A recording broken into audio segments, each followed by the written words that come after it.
Well, it's with great sadness that we share this morning that our dear friend Denise D'Ascenzo died suddenly yesterday.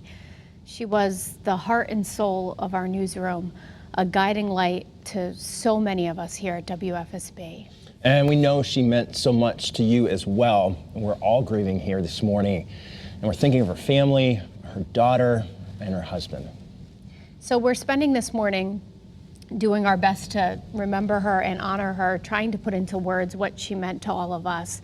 We know that she meant so much to all of you as well, and we want to begin with a tribute piece that her dear friend Dennis House put together on her amazing career.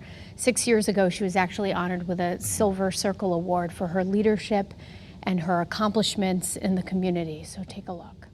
It was late winter 1986 when Denise D'Ascenzo burst onto the Connecticut television scene. That Farrah Fawcett haircut captured the hearts of viewers all over the state. In fact, over the years, Denise has brought us a plethora of hairstyles copied by women all over southern New England. But much more importantly, she brought us stories that touched our lives.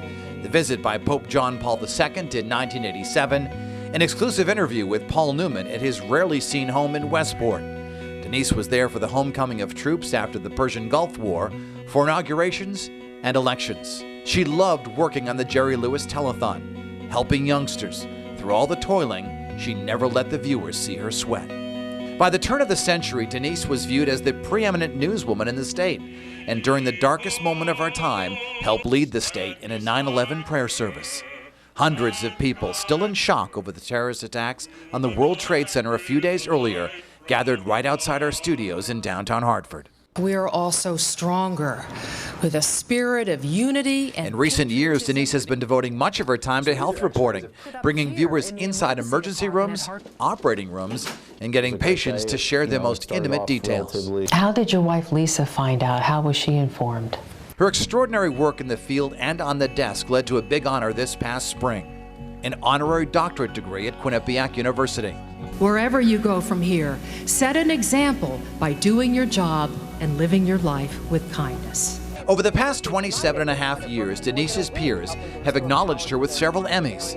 But this classically trained journalist will tell you her biggest accomplishment came in 1997 when the camera wasn't on, her daughter. Yes, I have some personal news that I'd like to share with you right now. I'm going to have a baby. My husband. Oh, listen to that. That baby came the following spring, Catherine. Denise was now mom by day, journalist by night.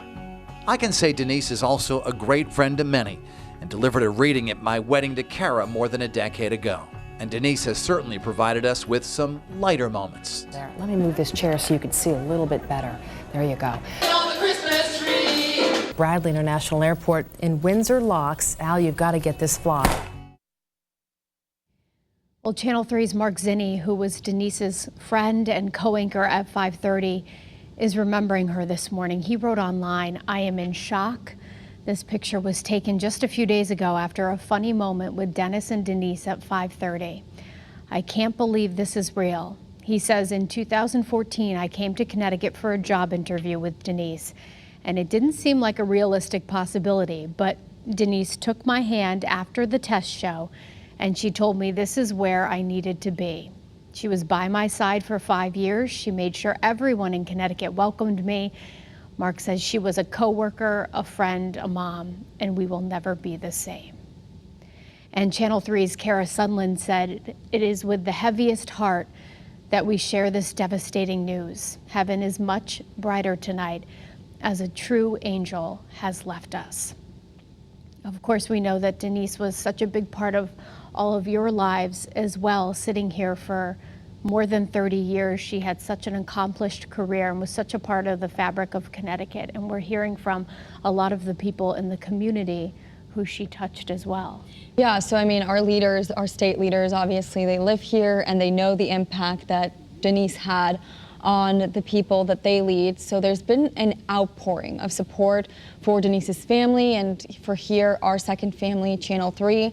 Governor Lamont remembered Denise by saying, as the longest serving news anchor at a single television station in Connecticut, Denise D'Ascenzo has entered millions of homes in our state for more than 30 years. Through her dedicated work and dependable reporting, she earned the distinction of being a trusted name in journalism, and her reporting most certainly made an impact. The work journalists provide is a vital public service, and through her career, Denise dedicated herself to the people of Connecticut.